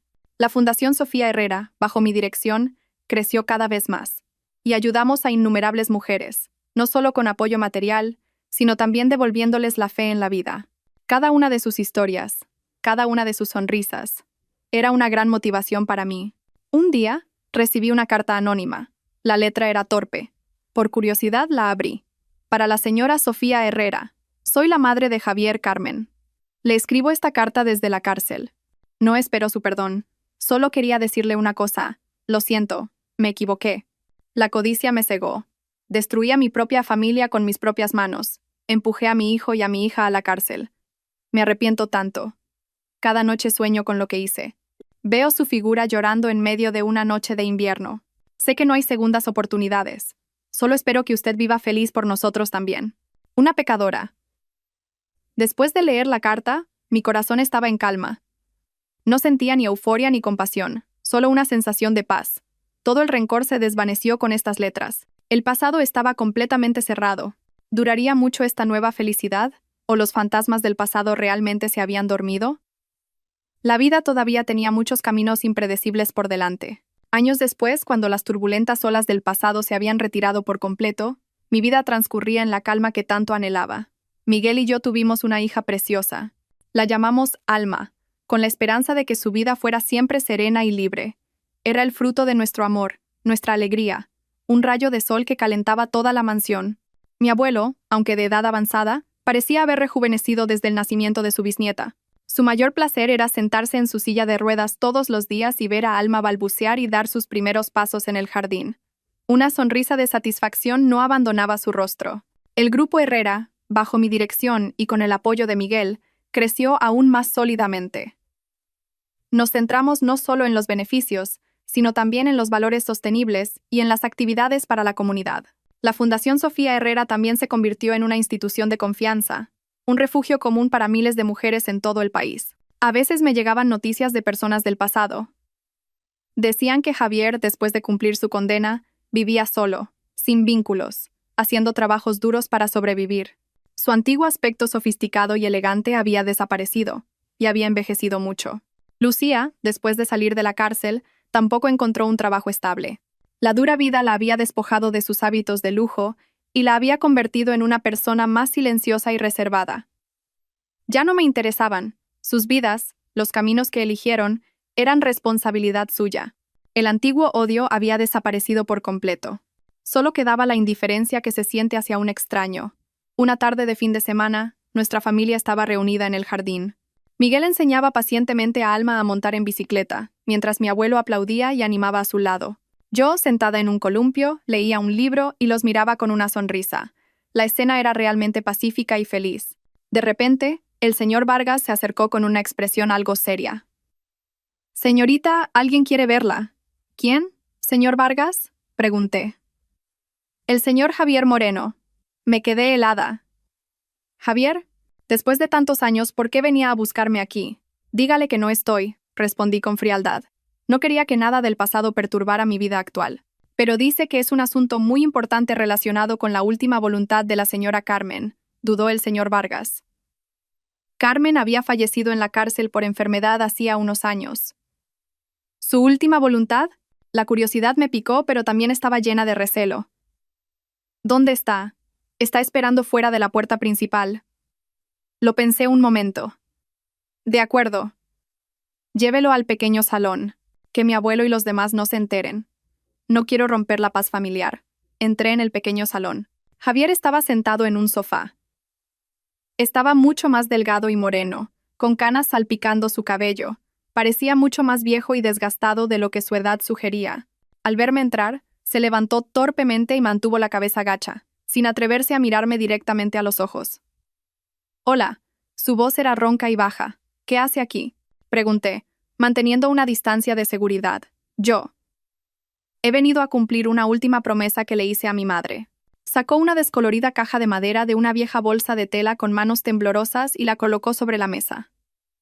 «Antes de morir, mi madre me pidió que te devolviera esto», dijo. «Mi madre dijo que te había hecho daño a ti y a tus padres. Dijo que esto era lo único que guardaba de ella». Por curiosidad abrí la caja. Dentro había un viejo álbum de fotos y unas cuantas cartas amarillentas. Pasé la primera página del álbum. Había fotos de mi madre y de Carmen de jóvenes. Estaban abrazadas y sonriendo alegremente. Me quedé atónita. ¿Cómo? ¿Cómo es esto posible? Mi madre y tu madre, dijo Javier con amargura. Una vez fueron las mejores amigas. Este hecho fue como un rayo para mí. Hojeé las cartas. Eran cartas que mi madre le había escrito a Carmen, hablando de la vida, del amor, de los sueños. En una carta mi madre escribió: Susana, creo que pronto tendré que irme a un lugar lejano. Te confío a mi Sofía. Trátala como si fuera tu propia hija. Si más tarde Sofía y Javier tienen un destino juntos, esa será mi mayor felicidad. Así que era eso. No solo eran amigas, sino que mi madre me había confiado a Carmen. Pero, ¿por qué? ¿Por qué me trató así? Por la codicia y los celos, respondió Javier como si leyera mis pensamientos. Mi madre siempre envidió la riqueza y la felicidad de tu madre. Cuando tu madre murió, cortó deliberadamente todo contacto y ocultó esta relación. Quería que vivieras en el sufrimiento. Así ella podía sentir placer. Y cuando te conocí, mi madre vio una oportunidad. La oportunidad de arrebatar todo lo que creía que tu madre le había quitado. Cerré el álbum, mi mente un torbellino de emociones. La tragedia de mi vida, al final, se originó en el rencor de una generación anterior. ¡Qué absurdo y trágico! ¿Por qué me cuenta esto? Miré a Javier directamente a los ojos. ¿Para pedir perdón? Javier negó con la cabeza, y una sonrisa amarga apareció en sus labios. No, no me atrevo a pedir tu perdón. Solo quería que supieras toda la verdad. He vivido demasiado tiempo en la mentira y la culpa. Ahora solo quiero vivir en paz. Devolviéndote estos recuerdos, considero que he saldado mi última deuda. Volvió a inclinarse ante mí, se dio la vuelta en silencio y se fue. Miré su espalda solitaria, y en mi corazón ya no había odio, sino una vaga compasión. Cada persona debe pagar por sus errores. Solo que el precio que ellos pagaron fue demasiado alto. Tomé el álbum en mis manos y volví a mirar a mi madre y a Carmen, sonriendo radiantemente en la foto. Quizás en otro mundo, podrían haber resuelto todos sus rencores y volver a ser amigas. El inesperado encuentro con Javier y la verdad sobre la relación entre mi madre y Carmen cerraron el último capítulo del pasado. Fue como si la última pieza del rompecabezas encajara en su lugar, completando la imagen completa de mi vida, con sus lados brillantes y sus trágicos rincones oscuros. Ya no sentía rencor ni me culpaba. Aprendí a aceptar y a perdonar. No por ellos, sino para poder seguir adelante con ligereza. Mi vida volvió a su curso tranquilo. El trabajo en el grupo, los proyectos de la Fundación Sofía Herrera y, sobre todo, mi pequeña familia. Cada día era como un regalo. Apreciaba cada momento con Miguel, viendo crecer a mi hija Alma y viendo la sonrisa de mi abuelo. Esa era la riqueza más preciada, algo que ningún dinero podía comprar.